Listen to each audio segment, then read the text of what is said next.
자, 반갑습니다. 배동찬 교수의 맛있는 도원 이야기의 배동찬입니다. 자, 여러분 반갑습니다. 전월세 4년 연장, 부동산 가격 폭등, 전세 월세 기간이 앞으로 연장된다고 그러죠. 그래서 현재 2년인 주택임대차보호법상 전세 기간이 4년으로 연장할 수도 있다는 겁니다. 어떻게 보면 세입자에게는 기쁜 소식이라고 볼 수도 있겠지만은 부동산 실무적으로 본다면 세입자에게는 눈물이 날 것 같고요. 집주인들에게는 일단은 2년이 4년이 되면 집주인들 입장에서는 좀 불안하거나 아니면 전세금 올려받지 못할 수 있겠다라고 생각하실 수도 있겠지만 실질적으로 집주인들 입장에서 본다면 기쁜 소식이다라고 역으로 이렇게 설명을 드릴 수가 있다는 겁니다. 먼저 화면을 보시면 손이 보이죠? 두 손이 하나의 포즈를 맞추고 있는 모습인데요. 인간이란 이처럼 사고, 즉 생각을 할 줄 아는 동물 아니겠습니까? 따라서 일정한 때가 되면, 시기가 되면 알아서 무엇인가 답을 찾아간다는 말이죠. 이를 영국의 고전파 경제학자인 애덤 스미스는 보이지 않는 손에 대해서 이야기를 합니다. 즉, 시장은 눈에 보이지 않는 자율적인 시장 원리에 의하여 균형과 합리적인 조정을 이루어 나간다는 이야기인데요. 우리가 이 부동산 전세 가격을 놓고 한번 생각 한번 해보시죠. 일정한 시기가 되면 전세 금액이 올라가지 않습니까? 세입자들은 전세를 구하지 못해서 안달이고, 그리고 집주인들은 전세금을 올려받기 위해서 안달이고, 자연스럽게 전세 금액이 올라가는 거죠. 그런데 또 일정 기간이 지나면 전세금이 떨어지는 경우도 있지 않습니까? 주변에 새로 입주하는 아파트 단지가 생겼다. 내지는 시장의 분위기가 너무 안 좋다. 또한 집주인 입장에서는 2년 전세 만기가 됐는데 기존의 세입자가 나간다고 그런다. 그런데 새로운 세입자가 안 들어오려고 그런다. 그러면 또 자연히 전세 금액이 하락할 수밖에 없겠죠. 이처럼 부동산 전세 가격이라는 것은 오를 때도 있고 떨어질 때도 있다는 얘기죠. 이를 보이지 않는 손에 의하여 전세 가격이 결정된다라고 볼 수가 있다는 거죠. 그런데 여기서 시장이 실패할 경우, 즉 전세 시장이 실패하고 부동산 매매 시장이 실패할 경우, 즉 부동산 가격의 지나친 급등이나 지나친 하락이 있을 경우, 그럴 경우에는 정부가 당연히 개입을 할 수밖에 없겠죠. 요 그림에서처럼 시장이 있습니다. 시장이 있는데 만약에 어떤 하나의 물건이 독과점이라는 거예요. 즉 자기만 팔 수 있다는 겁니다. 그럴 경우에는 금액을 좀 가하게 부를 수도 있겠죠. 그리고 어떤 물건이 팔긴 파는데 수량이 많지 않다는 겁니다. 그런데 찾는 사람들이 많다. 그러면 또 가격이 급등할 수가 있겠죠. 이럴 경우에 시장이 실패가 될 가능성이 있다는 겁니다. 이럴 경우에 정부는 당연히 시장 개입을 할 수밖에 없겠죠. 즉 정부의 시장 개입이란 것은 자원의 효율적인 배분과 또 공정한 가격, 공정한 경쟁을 추구하는 것, 이것으로 볼 수가 있다는 거예요. 그런데 정부의 시장 개입 또한 실패할 가능성도 부정할 수가 없다는 얘기입니다. 이처럼 우리가 살아간다는 것은요, 우리네 인생살이하고 또 세상 돌아가는 거하고 정치, 경제, 사회, 문화 등등 그냥 마찬가지인 것 같아요. 즉 정답이 없는 거 아닐까요? 그리고 불완전하다는 겁니다. 언제 어디서 무슨 일이 생길지 그 누구도 예측할 수도 없고 알 수도 없다는 얘기죠. 그러니까 우리가 이처럼 공부를 하는 거 아니겠습니까?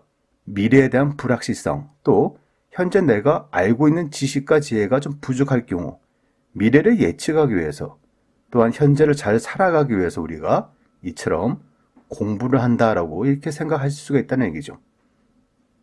아무튼 정부는 우리 국민들을 위해서 또 시장의 건전한 발전을 위해서 이러한 부동산 정책들을 펴나가지 않습니까? 그런데 요즘 한창 이야기 나오는 게 있죠. 주택에 관련된 전세 기간을 2년에서 4년으로 연장하겠다는 건데요. 집권 여당과 법무부에서 어제 발표를 하였죠. 주택임대차 계약기간 2년 연장 요구권인데요. 현재는 여러분도 많이 알고 계시죠. 상가건물임대차보호법상 최장 기간은 5년이죠. 그런데 주택임대차보호법상 임대 기간의 최장 기간은 2년입니다. 물론 1년 계약으로 했다라고 하더라도 1년간 세입자는 살 수가 있죠. 하지만 최장으로 2년 동안은 살 수 있다는 겁니다. 이를 주택임대차 보호법상 2년을 4년으로 변경하겠다는 거죠. 그렇다면 세입자 입장에서 한번 생각 한번 해볼까요? 만약에 여러분이 세입자 입장이다라고 한번 단순하게 한번 생각 한번 해보시죠. 최대 2년에서 4년간 살 수 있다. 전세금에 대한 걱정 없이 4년간 살 수 있다. 세입자인 여러분들 입장에서는 좀 기분이 좋죠. 왠지 모르게 보장받는 듯한 느낌이 들 수도 있다는 얘기예요. 하지만 부동산 실물로 놓고 본다면 달리 생각을 할 수밖에 없다는 얘기입니다. 제가 이렇게 말씀을 드리는 이유, 그 부동산 실상에 대해서 하나씩 살펴보도록 할게요. 먼저 집주인 입장에서 한번 생각 한번 해볼까요? 여러분이 만약에 집주인이다라고 생각 한번 해보세요. 전세 기간이 2년에서 4년으로 연장된다. 일단은 2년에서 4년 연장된다. 그러면 여러분이 제일 먼저 할 일, 당연히 전세 가격부터 일단 올리고 보는 거예요. 2년 뒤에 올릴 거를, 4년 뒤에 올릴 거를 지금 당장 전세 기간이 끝난과 동시에 올린다는 얘기예요. 이게 있을 수 있는 얘기냐? 있을 수 있는 얘기고, 과거에도 요랬냐? 과거에도 요러했다는 얘기입니다. 즉 2년에서 4년으로 연장되면 집주인 입장에서는 당연히 전세금을 만기가 종료된과 동시에 당연히 올릴 수밖에 없다는 얘기예요. 두 번째로 본다면 전세 공급 부족입니다. 수요와 공급 법칙이 있지 않습니까? 전세 또한 마찬가지죠. 전세를 구하고자 하는 수요층과 전세를 공급하고자 하는 공급이 있지 않습니까? 그런데 전세 기간이 2년으로 한다면 2년이 지나면 전세 물량이 어쨌든 나오지 않습니까? 그런데 이러한 전세 기간을 2년에서 4년으로 한다면 결국 2년마다 한 번씩 나오는 전세 물량들이 이제는 4년마다 한 번씩 전세 물량이 나오는 거 아닙니까? 즉 앞으로 전세 공급이 딸리는 이러한 현상이 전국적으로 일어날 가능성이 매우 높아진다는 얘기예요. 그렇다면 공급은 줄어들고 수요가 늘어난다. 그러면 전세 가격은 어떻게 될까요? 당연히 급등하지 않겠습니까? 세 번째로 본다면 시기가 안 좋아도 너무 안 좋다라고 말씀을 드릴 수 있을 것 같아요. 뭐든지 때가 있는 법이죠. 좋은 시기가 있고 안 좋은 시기가 있다는 얘기예요. 그런데 지금 이러한 법이 나온다는 것은 제가 보는 점에서는 굉장히 안 좋은 시기다라고 이렇게 말씀을 드릴 수가 있다는 거예요. 그러한 이유를 살펴보면 분양가 상한제가 10월 달부터 시행될 거 아닙니까? 그러면 내가 전세를 살고 있다가 다음 달부터 분양가 상한제가 실시되니까 싸게 아파트를 분양받을 수 있다는 거잖아요. 그러면 지금 굳이 내가 매매로 아파트를 살 이유가 없다는 거 아닙니까? 그리고 내가 분양가 상한제 실시된 아파트를 분양받을 때까지 전세를 계속 살아야 되는 거 아니겠어요? 그러다 보면 전세 수요가 증가될 수밖에 없다는 얘기예요. 즉 앞으로 전세 가격은 지금보다 더 오를 가능성이 높아졌다라고 볼 수가 있다는 거예요. 오히려 분양가 상한제가 전세 가격을 올리는 그러한 요소가 될 수도 있다는 얘기입니다. 또한 서울의 입주 물량 앞으로 서서히 좀 감소되지 않습니까? 그리고 금리가 인하되고 있어요. 경기가 침체되고 있어요. 그러면 실무 자산을 선호할 수밖에 없죠. 그러면 실무 자산 하면 부동산이지 않습니까?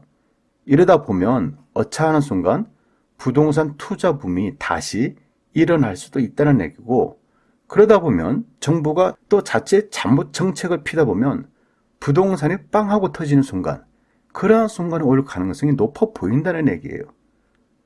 전월세와 관련된 법인데요. 2년에서 4년 연장하는 계약 갱신 청구권, 또 전월세 상한제, 또 전월세 신고 의무제, 이렇게 세 가지가 동시에 실시가 돼야 될 것 같은데요. 물론 순차적으로도 실시가 될 수도 있어요. 하지만 이러한 법이 순차적이든 아니면 동시에 실시가 되든 부동산 시장에서는 적지 않은 영향을 끼칠 수밖에 없다는 얘기죠. 여기서 중요한 거는 2년에서 4년 동안 연장할 수 있는 계약갱신 청구권, 전월세 상한제, 전월세 신고 의무제, 마치 세입자를 위해서 만들어진 법이에요. 또 어떻게 보면 당연히 세입자를 위한 법으로 보입니다. 즉, 세입자들 입장에서는 만족스러운 법으로 보여요. 그리고 집주인들 입장에서는 굉장히 좀 불만족스러운 법으로 보인다는 얘기죠. 그런데 막상 이러한 법이 시행이 되면 전세 가격이 급등하고요. 월세 가격이 급등하고 매매 가격 또한 급등할 가능성이 높아 보인다는 거죠. 이러한 점이 문제라는 겁니다. 결국 세입자들 입장에서는 전세금과 월세, 내 집 마련에 대한 부담만 혹시 더 생기지 않을까라는 그런 걱정을 해볼 수가 있다는 얘기죠. 결국 주택에 관련된 임대차 기간을 2년에서 4년으로 한다는 것은 어떻게 보면 세입자를 위한 법이라는 것은 당연한 겁니다. 당연히 세입자를 위해서 만든 법이죠. 하지만 이러한 법에 의해서 전세 금액이 상승하고 월세가 상승하고 매매 금액이 상승하고 결론 건물주가 이득이라는 겁니다. 또 한편으로 본다면 건물 가격이 올라갔다는 얘기는 취득세와 양도소득세가 증가됐다는 얘기 아니겠습니까? 여기에다가 전세 월세 또한 신고 의무제로 바뀌고요. 월세 금액 상승, 전세 금액의 상승은 결국 소득세의 증가를 의미하지 않습니까? 즉 정부 입장에서는 취득세, 양도소득세가 증가되고 소득세도 증가됨으로써 세수가 증가된다는 얘기입니다. 결국 이득은 누가 보는 건가요? 이득은 국가가 보지 않을까요? 그리고 건물주인이 이득을 보지 않겠습니까? 문득 이러한 걱정을 해볼 수밖에 없어요. 그리고 앞으로 부동산 시장은 어떻게 될 것이냐? 제가 보기에는 다시 한번 또 큰 변동이 일어나지 않을까라는 그런 두려운 생각을 한번 해볼 수가 있다는 얘기예요. 주택에 관련된 전세 기간을 2년에서 4년 연장하는 거. 세입자들 입장에서 생각한다면 어떻게 보면 한숨만 나오는 것 같아요. 가난한 세입자를 위한 법이 결론적으로 건물 주인과 국가를 위한 그런 법으로 또 나타나지 않을까라는 걱정을 할 수밖에 없다는 거죠. 때때로 부동산 규제 정책 중에서 세입자와 관련된 법안만큼은 보이지 않는 손, 즉 대중들에게 맡겨야 되지 않을까요? 이상까지 배종찬 교수의 맛있는 도움 이야기였습니다. 감사합니다.